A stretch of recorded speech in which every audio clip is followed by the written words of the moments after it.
بسم اللہ الرحمن الرحیم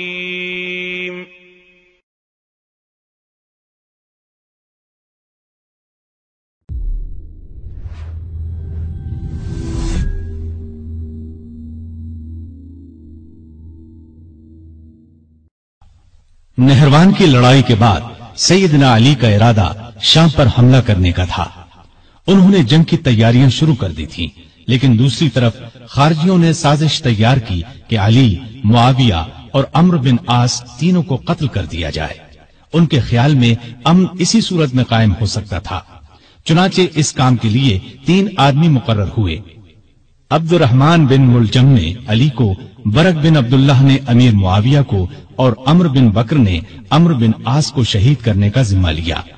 ان بدبختوں نے رمضان 40 ہجری میں ایک ہی روز فجر کی نماز کے وقت ان تینوں بزرگوں پر حملہ کرنے کا فیصلہ کیا۔ مصر کے گورنر عمرو بن عاص اس روز بیمار تھے۔ انہوں نے اس روز خارجہ بن حذافہ کو نماز پڑھانے کے لیے بھیجا، لہذا عمرو بن بکر نے ان کے دھوکے میں خارجہ بن حذافہ کو شہید کر دیا۔ دمشق میں برق بن عبداللہ نے امیر معاویہ پر حملہ اس وقت کیا جب وہ مسجد کے دروازے سے نکل رہے تھے۔ انہیں معمولی زخم آیا۔ کوفے میں عبد الرحمن بن ملجم ملعون سیدنا علی کے راستے میں چھپ کر بیٹھ گیا۔ جب وہ فجر کی نماز کے لیے مسجد کی طرف چلے تو ان پر تلوار کا وار کیا۔ سر پر شدید زخم آیا۔ ابن ملجم کو گرفتار کر لیا گیا۔ سیدنا علی نے اپنے بیٹوں حسن اور حسین کو بلا کر کچھ نصیحتیں کی اور اپنے قاتل کے بارے میں فرمایا، اسے کھانا کھلاؤ، پانی پلاؤ اور اچھی طرح رکھو۔ اگر میں اس زخم سے مر جاؤں تو اسے قتل کرنا، شریعت کا یہی حکم ہے۔ اس کے ناک اور کان وغیرہ نہ کاٹنا۔ اگر میں بچ گیا تو میری مرضی، چاہے اس سے بدلہ لوں یا معاف کر دوں۔ ابن ملجم کی تلوار زہر آلود تھی، وہ اس زخم سے شہید ہو گئے۔ انا للہ و انا الیہ راجعون۔ یہ رمضان کی 17، 18، 19، 20 یا 21 میں سے کوئی تاریخ تھی۔ ہجرت کا 40واں سال تھا اور ان کی عمر اس وقت 63 سال تھی۔ سیدنا علی کو اپنی خلافت کے زمانے میں سکون کا سانس لینا نصیب نہ ہوا، پھر بھی انہوں نے ملکی انتظامات کے سلسلے میں کوئی کسر اٹھا نہ رکھی۔ مزاج میں حد درجے سادگی تھی، اللہ کا خوف بے پناہ تھا۔ فقیرانہ زندگی بسر کی، گورنروں اور افسروں کی سخت نگرانی کرتے تھے۔ کسی عہدیدار کے خلاف شکایت ملتی تو اس کے خلاف کارروائی کرتے۔ آپ کو عدل و انصاف کا حد درجے خیال تھا، سب سے پورا انصاف کرتے تھے، یہاں تک کہ اپنی ذات سے بھی انصاف کرتے۔ ہر ایک کے لیے ان کا دروازہ ہر وقت کھلا رہتا تھا، بلا روک ٹوک کوئی بھی ان کے پاس آ سکتا تھا۔ رعایا پر بہت مہربان تھے، ان کی بہتری کے لیے جو ہو سکتا تھا کرتے تھے۔ بازاروں میں گشت کرتے تھے، بیت المال میں جو رقم جمع ہوتی تھی کھلے دل کے ساتھ غریبوں، مسکینوں اور دوسرے حقداروں میں تقسیم فرما دیتے۔ غیر مسلموں کے ساتھ بھی اچھا برتاؤ کرتے تھے۔ بصرے کے گورنر عثمان بن حنیف نے کسی امیر آدمی کی دعوت قبول کر لی۔ آپ کو اطلاع ملی تو اسے لکھا، اے ابن حنیف، میں نے سنا ہے کہ بصرے کے ایک دولت مند نے تمہیں بڑی شاندار دعوت دی۔ تم نے یہ دعوت قبول کر لی اور قسم قسم کے کھانے بڑے اطمینان اور بڑے مزے سے کھائے۔ مجھے تم سے یہ امید نہیں تھی کہ تم اس قسم کی دعوتوں میں شریک ہوا کرو گے جن میں غریبوں کو پوچھا تک نہیں جاتا۔ اپنے حق سے زیادہ بیت المال سے ایک پیسہ بھی لینا حرام سمجھتے تھے۔ ملک کی حفاظت کے لیے چھوٹی بڑی فوجی چھاونیاں قائم کی، کئی مضبوط قلعے بنوائے، دریائے فرات پر ایک پل بنوایا، بعض جگہوں پر مسجدیں بھی بنوائیں۔ عمر بھر کسی نہ کسی صورت دین کی خدمت کرتے رہے۔ کافروں کے خلاف تمام بڑی بڑی لڑائیوں میں رسول اللہ صلی اللہ علیہ وسلم کے ساتھ رہے، ہر لڑائی میں جان ہتھیلی پر رکھ کر لڑے۔ یمن کے ہزاروں لوگوں کو اپنی کوششوں سے مسلمان بنایا۔ ان کو ایک بار اطلاع ملی کہ کچھ لوگ ہیں جو انہیں معبود مانتے ہیں۔ آپ نے ان لوگوں کو پکڑوایا اور سخت سزا دی، البتہ جن لوگوں نے توبہ کی انہیں چھوڑ دیا۔ سیدنا علی رضی اللہ عنہ نے مثالی زندگی بسر کی، تمام زندگی معمولی سے مکان میں رہے، دروازے پر کوئی دربان نہیں ہوتا تھا، شان اور شوکت سے نفرت تھی۔ کپڑوں میں پیوند لگے ہوتے، پیوند خود ہی لگا لیتے، دکانداروں کو چیک کرتے تھے، اپنا وظیفہ اور دوسری آمدنی خیرات کر دیتے تھے۔ ایک دن اپنے خادم قمبر کو بازار لے گئے، اپنے لیے موٹا جھوٹا کپڑا خریدا، اس کے لیے قیمتی۔ اس نے کہا، میرے لیے ایسے کپڑے کی کیا ضرورت تھی؟ آپ نے فرمایا، بھئی تم جوان ہو، تمہارے لیے اچھا کپڑا ہونا چاہیے، میرا کیا ہے، بوڑھا ہوں، بازار سے سودا خود لاتے۔ زریر نامی شخص نے آپ کے دسترخوان پر سادہ کھانا دیکھ کر کہا، آپ کو پرندوں کا گوشت پسند نہیں؟ آپ نے فرمایا، خلیفہ کو مسلمانوں کے مال میں صرف 2 پیالوں کا حق ہے، ایک خود کھائے یا اپنے بچوں کو کھلائے، دوسرا اللہ کی مخلوق کے سامنے پیش کر دے۔ عید سے چند روز پہلے کسی نے آپ کے کپڑوں میں پیوند دیکھ کر کہا، امیر المومنین، آپ 2 درہم میں ایک نیا جوڑا کیوں نہیں خرید لیتے؟ آپ نے فرمایا، مجھے شرم آتی ہے کہ میں نئے کپڑے پہنوں اور کوفے میں ہزاروں آدمیوں نے پرانے کپڑے پہن رکھے ہوں۔ کہیں سے مال آتا تو تمام کا تمام تقسیم کر دیتے، اس میں سے اپنے لیے کوئی خاص چیز لیتے، نہ رشتہ داروں کو ان کے حصے سے زیادہ دیتے۔ ایک مرتبہ آپ کی زرہ گم ہو گئی، چند دن بعد وہ زرہ ایک یہودی کے پاس نظر آئی۔ آپ نے اس سے کہا، یہ زرہ میری ہے، تمہارے پاس کہاں سے آ گئی؟ اس نے کہا، نہیں، زرہ میری ہے۔ سیدنا علی رضی اللہ عنہ امیر المؤمنین تھے، چاہتے تو اس سے زبردستی لے سکتے تھے، لیکن انہوں نے ایسا نہیں کیا۔ معاملہ کوفے کے قاضی شریح کی عدالت میں لے گئے۔ قاضی صاحب نے آپ کا دعویٰ سنا، یہودی کا جواب سنا، پھر علی سے کہا، اپنے گواہ لائیے۔ انہوں نے فرمایا، میرا بیٹا حسن اور غلام قمبر اس بات کے گواہ ہیں کہ زرہ میری ہے، ان کی گواہی لے لیں۔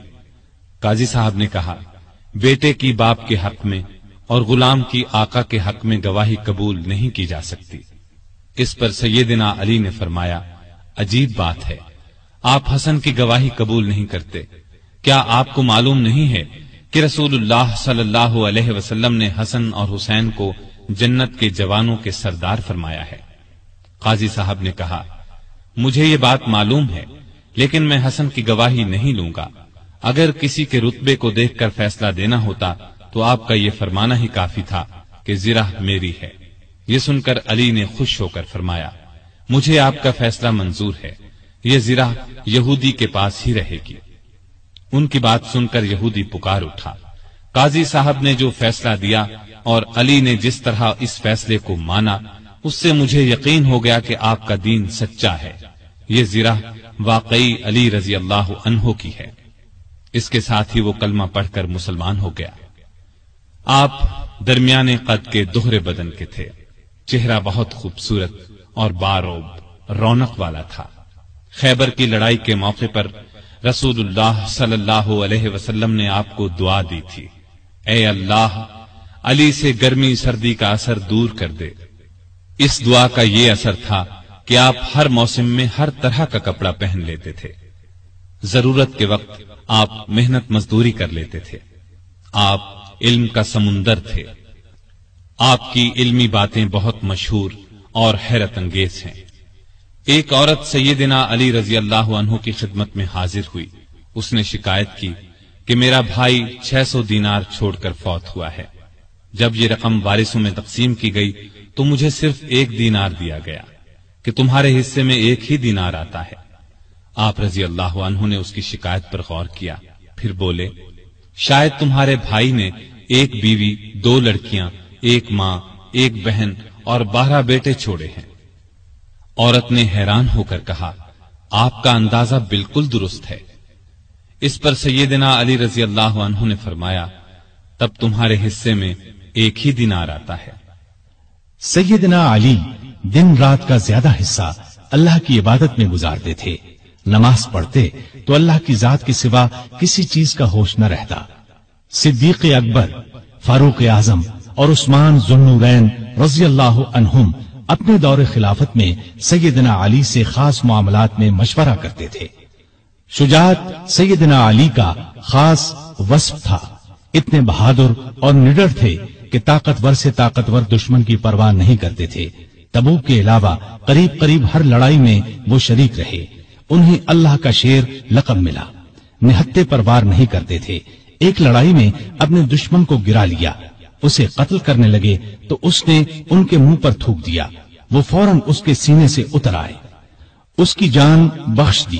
کسی نے پوچھا آپ نے اسے کیوں چھوڑ دیا؟ فرمایا میں تو اس سے اللہ کے لیے لڑ رہا تھا. اس نے جو حرکت کی تو اس پر مجھے غصہ آ گیا. اب میں اسے قتل کرتا تو گویا اس قتل میں میرا غصہ بھی شامل ہوتا. اس کا مطلب یہ ہوتا کہ میں نے اسے اپنی ذات کے لیے قتل کیا ہے. سیدنا علی کی بہادری کے واقعات ہمیشہ تابندہ رہیں گے. ان کو رسول اللہ صلی اللہ علیہ وسلم سے بہت محبت تھی. رسول اللہ کو بھی سیدنا علی اور آپ کی اولاد سے بہت محبت تھی. سیدنا حسن اور حسین کو رسول کریم صلی اللہ علیہ وسلم اپنے کندھوں پر اٹھاتے اور فرمایا کرتے تھے اے اللہ میں ان دونوں سے محبت کرتا ہوں. جو ان سے محبت کرے تو بھی اس سے محبت کر، اور جو ان سے بغض رکھے تو بھی انہیں مبغوض رکھ. سیدہ فاطمہ سے سیدنا علی کے ہاں 3 بیٹے اور 2 بیٹیاں ہوئیں. ان کے نام یہ ہیں حسن، حسین، محسن، زینب اور ام کلثوم. محسن بچپن میں فوت ہوئے. سیدہ فاطمہ کی زندگی میں سیدنا علی نے دوسری شادی نہیں کی. ان کی وفات کے بعد کئی شادیاں کی جن سے 11 لڑکے اور 15 لڑکیاں ہوئیں. اس طرح ان کے کل 14 لڑکے اور 17 لڑکیاں ہوئیں. آپ کے چند حکیمانہ اقوال یہ ہیں: غریب وہ ہے جس کا کوئی دوست نہ ہو. گناہوں پر شرمندہ ہونا ان کو مٹا دیتا ہے اور نیکیوں پر مغرور ہونا ان کو برباد کر دیتا ہے. علم مال سے بہتر ہے اس لیے کہ علم تمہاری حفاظت کرتا ہے جبکہ مال کی حفاظت تمہیں کرنا پڑتی ہے. جو چیز نہ آتی ہو اس کے سیکھنے میں شرم نہ کرو. کسی سوال کا جواب نہ آتا ہو تو یہ کہنے میں نہ شرماؤ کہ میں نہیں جانتا. سخاوت وہ ہے جو مانگنے سے پہلے ہو. معاف کر دینا بہت اچھا انتقام ہے. مصیبت میں گھبرانا سب سے بڑی مصیبت ہے. لالچ سے کچھ روزی بڑھ نہیں جاتی لیکن انسان کی قدر گھٹ جاتی ہے. بات کہنے والے کو نہ دیکھو بلکہ بات کو دیکھو. نیکی کی کوئی قدر کرے نہ کرے تم نیکی کیے جاؤ. سخت ترین گناہ وہ ہے جو کرنے والے کے نزدیک معمولی ہو. مصیبتوں کا مقابلہ صبر سے کرو اور نعمتوں کی حفاظت شکر سے کرو. اللہ تعالیٰ ان پر اپنی رحمتیں نازل فرمائے. آمین. صدق اللہ